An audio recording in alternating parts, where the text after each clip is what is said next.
ẹ kú ojúmọ́ gbogbo ọmọ Yorùbá ni mo kí o mo sì kí ẹni tí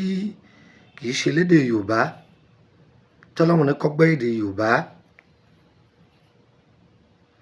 Iṣẹ́ tí mo fẹ́ fún wa yìí ó easy láti ṣe ṣùgbọ́n yóò lọ yàn lára kọ́ ẹ́. Mo ti fún wa ní àṣírí ìtọ̀ urine ìtọ̀ ara wa mo ti fún wa rí, eléyìí ní part 2. Èyí tó bá ṣe ìwọ ló wúlò fún, kò wúlò fẹ́ lómi.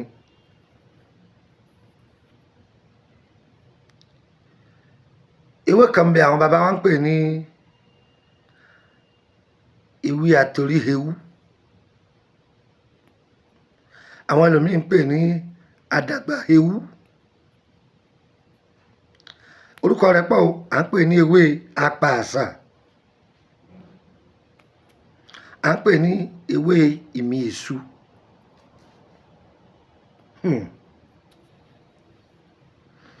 Ewé yìí ò ní agbára. Ewé yìí Ọlọ́run máa ń lò ní sábàbí káṣírí ọ̀tá ó tú, kí mọ́lẹ̀ èèyàn kó tàn. Ewé yìí ewé tó easy láti rí ni o, kódà níbi tó easy dé ọbẹ̀ lè já nídùúmọ́tà. Mo rántí ìgbà tí mo fi ń gbé ìdúmọ́tà, ẹlẹ́mìí lè máa pèrè pé ń bo ni agboolé àgòdògbá nídùúmọ́tà. Àwọn tó bá jọ ọmọ Èkó ló lè mọ ibi tí mò ń wí yìí, ní ojú ọlọ́bùn. Agboolé àgòdògbá ní ojú ọlọ́bùn nígbà mo fi ń gbé bẹ́ẹ̀. A máa lọ já ewé yìí ní ọjà kan bẹ wọ́n ń pè ní dumping, ẹgbẹ́ kan náà wọ́n jọ wà àti pélé wúrà. Tá a bá bọ́ sẹ́yìn pélé wúrà àbí dumping yẹn, a sọdá títì níbi under bridge. Ewé yìí wà ńbẹ̀ dáadáa ó tó di pé ìjọba tún ṣe. Ewé yìí èsì ewé tó mú pálípálí bí àṣà àwọn èèyàn mi ní Kútọ́nù, wọn ní kò sọnù pálípálí. Lọ́ọ́ sí oògùn yìí, ó dà gẹ́gẹ́ bí antibiotic. Kí ló wí? Antibiotic.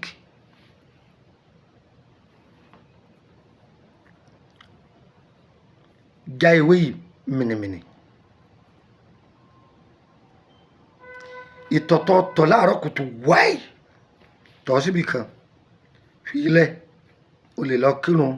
o lè lọ ṣọ́ọ̀ṣì, ṣáde mọ́lẹ̀ mbẹ́. Ó ti tọ́jú pàfúmù back to sender.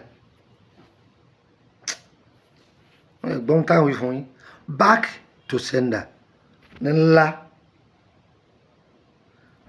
dàá sí kó tó jáde lọ kírun rẹ̀. Ó wá lọ já ìwé yìí. Bàbá wa rí já ṣáàlì lọ́ọ́ rà tútù rẹ̀ wá ní àìlò gbígbẹ rẹ̀, torí oró tí ó yọ lára rẹ̀ la nídìí. Bó ṣe ń tú yẹn, tó bá jẹ́ pọ̀ bá rí ni, tú tìdítìdí, gbọ́n yẹ̀pẹ̀ ara ẹ̀ nù, kì í bọnú ìtọ̀ yìí. Ó wá gbó dáadáa. Àṣírí leléyìí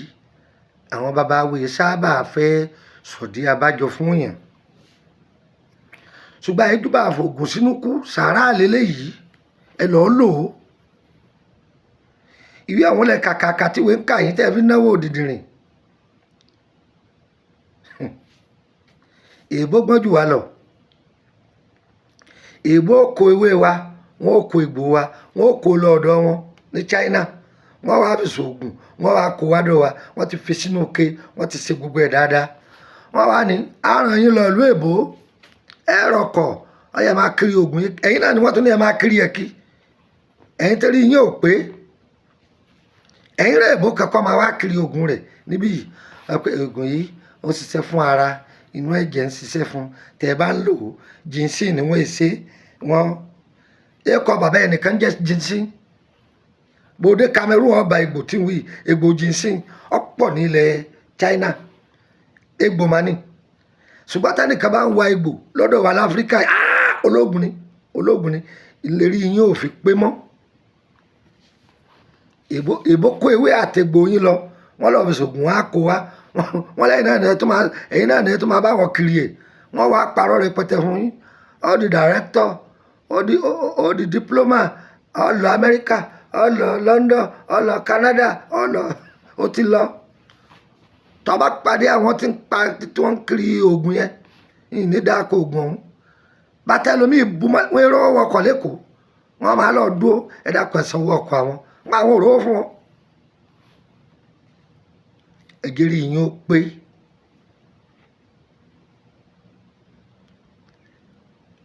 oògùn òbílẹ̀ wa ó yàtọ̀ sí ẹ̀sìn ìbílẹ̀ kò papọ̀ ẹ̀sìn tó wù ọ́ ní kò sìn wọ́n lọ́mọ ọlọ́run tó pè rẹ̀ ọlọ́run ló léwé òun ló sì lè gbò fáǹfààní wa ni tí bàbá rẹ̀ bá jẹ́ babaláwo jókòó tí ikọ̀ kọ́gbọ́n ọwọ́ rẹ̀ bí bàbá rẹ̀ bá jẹ́ kérúbù jókòó tí ikọ̀ kọ́gbọ́n ọnú rẹ̀ torí ọjọ́ iwájú èyí tó bá wúlò fún ọ ṣe é ẹyẹ náwó òdìdìrìn kì í mọ́ ẹ já kó láàrin wọn ọgbọ́n táwọn yìí ìtọ̀tọ̀ọ̀tọ̀ ń dají sínú òkè kan ìké tó fẹ̀ bò ó wá ra perfume back to sender àti ra kalẹ̀ tó sí o lè ra ewé yìí tútù rẹ̀ ṣùgbọ́n kéèyàn já lórí ọ̀fẹ́ jù ẹ̀gbọ́n dáwì ó lórí ọ̀fẹ́ gbọ́n yẹ̀pẹ̀ dí egbò rẹ̀ ọ̀yà kó sínú ìtọ̀ ọ̀yà gbó dáadáa ọba ti gbó tán ó wá yọ gbogbo pátíkù inú ẹ̀ sákìtì inú ẹ̀ là á pè ní pátíkù ó yọ gbogbo ẹ̀rún ewé yẹn ó yọ kú mẹ́ ọ̀yà kó kalẹ̀ èyí tó kó kalẹ̀ yẹn náà wéṣítì oògùn ní o orúkọ mi ni Lukman ọmọ Ayédáre bàbá ọgbọ́n ọmọ ọ̀dọ̀ àgbà nítorí àwọn tí máa jí fídíò wa gé ẹ̀jẹ̀ ń fẹ́ kọ́ mi sí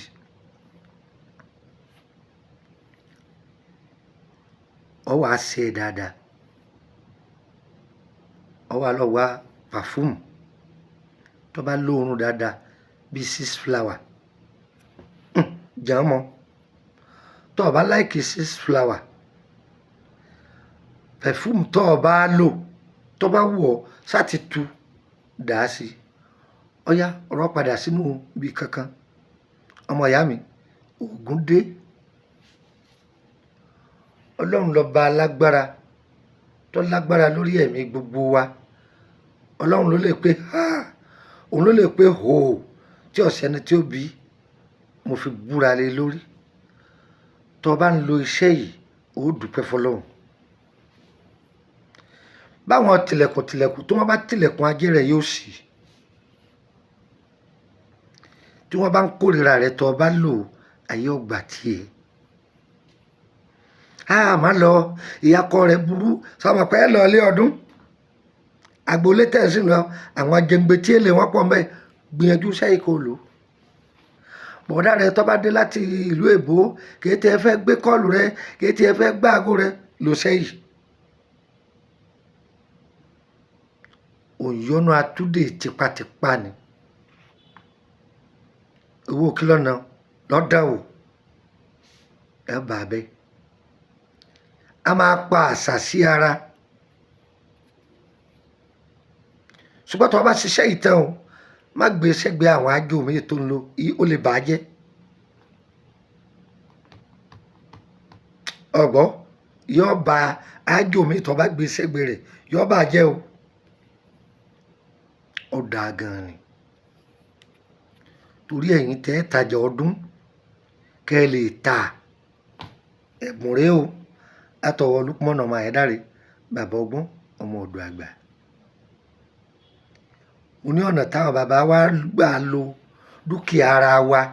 ọ̀pọ̀ má gèrí olórí má gèrí òkú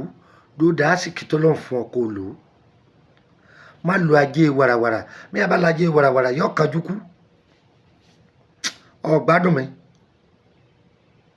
ẹ lọ sí èyí ni ẹ̀bùn ọdún fún gbogbo ẹ̀yin èèyàn ń bẹ́ ń kùn yín tó fún yín ilé jẹ́ part 2 ọ̀nà tá a gbà lo ìtọ̀dí wa ìgbọ̀nsẹ̀ ń bọ̀ wá bí yẹn òun náà wúlò ìgbọ̀nsẹ̀ tá a máa gbọ̀nsẹ̀ dànù ń bọ̀ ń kọ́ yín lóhùn náà ẹ má gbàgbé pé pátíkù rẹ̀ sákìtì tá a yọ kúrò nínú kinní yìí àti kó sẹ́gbẹ̀ẹ́ kan sẹ́mọ̀ bẹ́ẹ̀ ọyẹ ẹ̀sà ẹjẹ́ ọgbẹ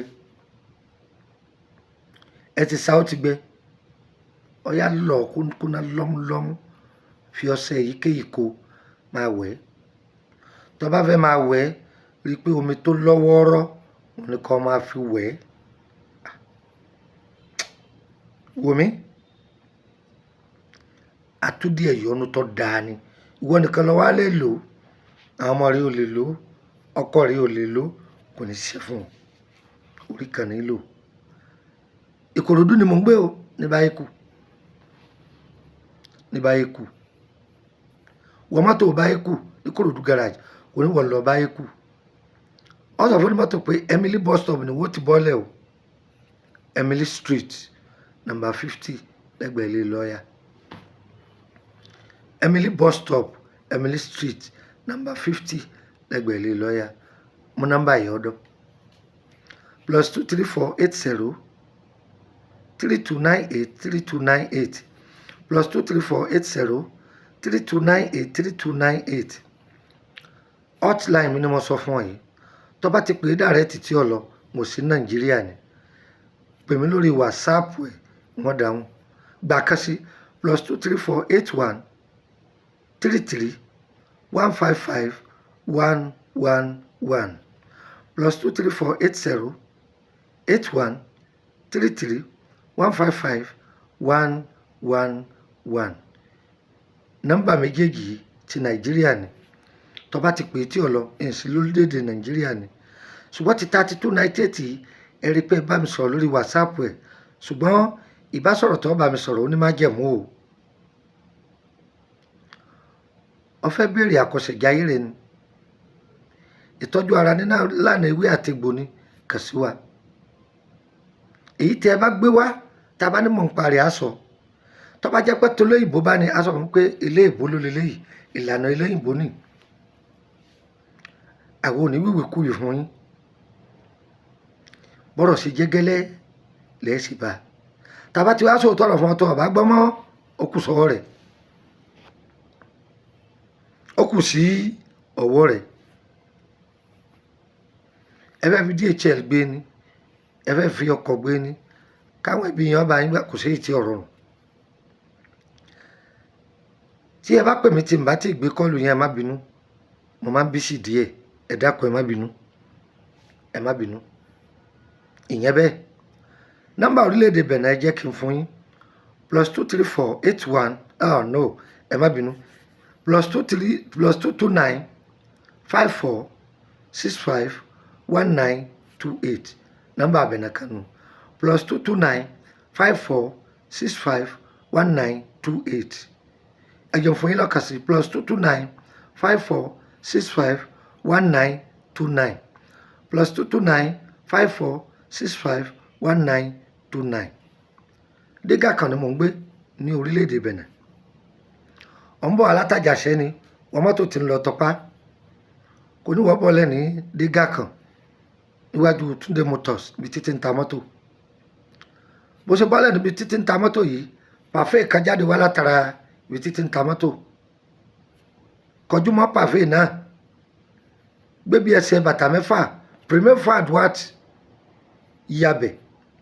ìyànà àkọ́kọ́ lápá ọ̀tún ọba ti wọbẹ̀ máa lọ Todaju tó ń lọ yìí má gbé ju bí ẹsẹ̀ bàtà méjì lọ ìtaàsì kan ó kọjú mọ́ ẹ ìtaàsì náà ó rí ìyànà kan ní agosh yàsí agosh tó yàsí bí ẹsẹ̀ bàtà márùn ó rí mọ́tò kan níwájú ọ̀ǹtògbó kan mọ́tò tó rí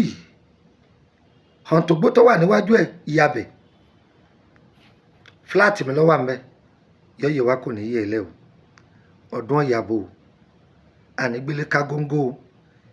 ilé ọdún lẹ́ ń lọ yìí ẹ̀sẹ̀ nù ń jẹ́jẹ́ o ẹ̀mẹ̀rin tẹ́ máa tójọ́ fún un wọ́n fẹ́ wádìí iṣẹ́ tó ń ṣe wọ́n fẹ́ mọ̀ bó ṣe ń jèrè wọ́n fẹ́ mọ̀ bó ṣe ń tà tó wá sọ́ra mo rú ẹni tó ń bá jáde lọ ilé alájò má jẹ́ wọn ó lò ọ́ o jẹ́ kó rírì ó pé ṣùgbọ́n rú kọ́ọ̀lù tẹ́ máa gbé àfọ̀ṣẹ ni wọ́n tó ń ṣe níṣìí o ni wọ́n fi ń pẹ̀yìn tẹ́ wà nílò èbó o ẹ̀gẹ́rì yín ó pé ẹni tí a bàbá yín kọ́lé ẹ̀rí dáadáa ẹni tí a bàbá yín rẹlẹ̀ ẹ̀rí dáadáa o ẹ bọ̀dá mi ni àǹtí mi ni irá o ó lè jẹ́ pé òun ni ó jẹ́ adógun fún ọ tí ó dòńdò kọ́ jẹ́ ọ lérè ọlọ́run gbà wá lọ́wọ́ àwọn àfíàjẹmáfíà ayó tí fúnni ló kù di ọ̀pẹ̀rọ ayé ò ní gbé dààmú lé wa lọ́wọ́ o àmín whatsapp group mi mo ní private mo dẹ̀ ní public àwọn ètò tá a ti ṣe kọjá o fẹ́ máa béèrè lórí ẹ̀ àbá ti fà wọ́n sẹ́kàn lẹ́kọ̀ọ́ yí ọ tó bá join private group yìí yọ máa yí ọ dáadáa mẹ́ kódà iṣẹ́ mi ta àti ìfilẹ̀ tó bá béèrè àfọ̀n má béèrè àfọ̀ṣẹ lọ́wọ́ mi ọ̀dọ̀ àwọn aláfọ̀ṣẹ ni ọ lọ ọ̀dọ̀ àwọn olóòkà àlùwọ́ gbàbẹ̀ lọ àwọn olóògùn owó gbàbẹ̀ lọ èmi ò ní gbogbo yẹn lọ́dọ̀ ní ewé àrẹ̀mọ lèmi já ọ̀ngbọ́n iṣẹ́ mi ò lọ déédéé ni ìdíwọ́ kan ni ọ̀fà ara ni àìrórun sùn ni àlákàlà ni àìróyún ní àìrí fẹ́rakù ni ọkùnrin ò sí déédéé ni bẹ́ẹ̀ bẹ́ẹ̀ lọ àwọn ohun táwa wà fún nìyẹn ṣùgbọ́n mo fẹ́ lówó òjijì wọ́n ní bá gbé kíní kan síbi kan yìí máa kówó mẹ́ irọ́ ni irọ́ ni irọ́ ni àwa ò kó oògùn náà wé wọ́n bí wa sínú oògùn ni àwa náà sì tún rìn bẹ́ẹ̀ ẹ bá ti gbé kalẹ̀ wọ́n máa fi báàgì gbé irọ́ ní jẹ́ bẹ́ẹ̀ ẹni tí wọ́n ní kó gẹ́rì rẹ̀ náà máa fẹ́ lówó àwa lọ gẹ́rì òkú kẹta ọlọ́pàá bá tẹ ẹ̀wọ̀n tó wọ̀ yóò ju ẹ̀wọ̀n gan lọ wá iṣẹ́ ṣe ṣiṣẹ́ eré ọwọ́ ni ẹsẹ̀ má sáré ẹ̀jẹ̀ èmi wí o tẹ́nìkan bá parọ́ kan fún wọn pé kinní kan ń ralé ń kọ́lé àyànmọ́ ni kádàrá òun gbogbo lọ́wọ́ orí ẹ bèrè iṣẹ́ tí ń ṣe o ẹ bèrè iṣẹ́ tí ń ṣe o ẹ gbọ́ mi yé ẹni tí wọ́n ní rọkọ̀lọ́kọ̀ ń kọ́lé mọ́lé ẹ bèrè iṣẹ́ tí ń ṣe kó má bàa jẹ̀bi ìṣẹ̀dá gbogbo sẹ́tẹ̀ mi ń filẹ̀ torí kọ wádọ̀ mi káyé sáré kámọ́ ni ọ̀gbọ́ ló sì jẹ́nu tó bá ń pè mí látijọ́ ìbọn yà ń gbá aago rẹ ẹ má bínú èmi náà kọ èrò lọ́pọ̀ tí ń bá ládùn pẹ̀lú rẹ tí ń tí fùfílẹ̀ pé nọ́mbà mi ẹ dákun ẹ má bínú ẹ dákun ẹ má bínú ẹ má bínú orúkọ mi lẹ́ẹ̀kan sí Lókùmọ̀nà ọmọ Àyẹ́dáre ọmọ ọ̀dọ̀ àgbà ẹ gbọ́ báyìí ọlọ́run yọ fààyè gbà wá o àní tójú lẹ̀ mọ́lẹ̀ o yọ yẹ wá o yọ yẹ wá o yọ yẹ wá o tẹ́nìkan bá ní ọmọ ọ̀dọ̀ àgbà lòun tẹ́ ẹ gbọ́ Lókùmọ̀nà ọmọ Àyẹ́dáre tẹ́ ẹ sì pè àwọn nọ́mbà mi tí ò ríngì lára rẹ̀ kì í ṣèmi ẹ wọ ẹ̀kẹ́ mi ẹ rí bí mo ti kọ́ ṣe rí ẹ rí bí mo ṣe wà jẹ́ńkẹ́lẹ́ nì bí bàbá mi náà ṣe wà jẹ́ńkẹ́lẹ́ nì kó tó lọ sọ́run ẹ yẹ wá o mo kí gbogbo ẹ̀yin ọ̀jọ̀gbọ́n tẹ̀ ń fò tọ́nu jáwé gbogbo ẹ̀yin ọ̀jọ̀gbọ́n tẹ̀ ń fò tọ́nu wàgbò irun orí àwọn kan lẹ̀ ń gé èékánná ẹsẹ̀ àwọn kan òun lẹ̀ ń gẹ̀ kí ni irun orí tẹ̀ ń gé òun lè wé tẹ̀ ń já èékánná ẹsẹ̀ tẹ̀ ń gé òun ni egbò tẹ̀ ń wà egbò ní kọjú jàdà wá o ewé ò ní kọjú jàdà wá o á dára fún wa o ayé mojúbà o yọ yẹ wá o kò ní yẹ ẹlẹ́ fún wa pé aago mi yìí sì dọ̀ lóhùn gbogbo ẹ̀yin èèyàn mi ní French country mo wà ní orílẹ̀-èdè Benin di jẹun wo déètì òní, jẹun wo òní yìí ní December 21 ọjọ́ kọkànlélógún. Tó bá ti di ọjọ́ Sunday rẹ̀ ẹ má pa aago mi, Sunday tá a mọ́ lọ́ọ̀kan yìí ẹ má pa aago mi. Ẹ̀yin ti kúrò lórílẹ̀‐èdè Benin, èmi ni ó ti máa lọ jẹ oúnjẹ Nàìjíríà mi, oúnjẹ elépo làwa jẹ, oúnjẹ olóróró ni wọ́n jẹ ń Benin. Yọ yẹ wá o, kò ní yẹ ẹ lẹ. Ń ta fẹ́ lọ lọ́wọ́ òsì ọlọ́run ní ṣe tó tá wa, ọdún ọ̀yàbọ̀ fún gbogbo wa o. Ire o, ire kàbìtì. Ìwọ tó bá bẹ́ẹ̀ join private group, owó ló fi wọbẹ̀ 5,000 ni, ó sì máa san 5,000 lóṣù tágbára rẹ̀ bá gbé ni o. Yọ yẹ wá o, kò ní yẹ ẹ lẹ. Ire kàbìtì.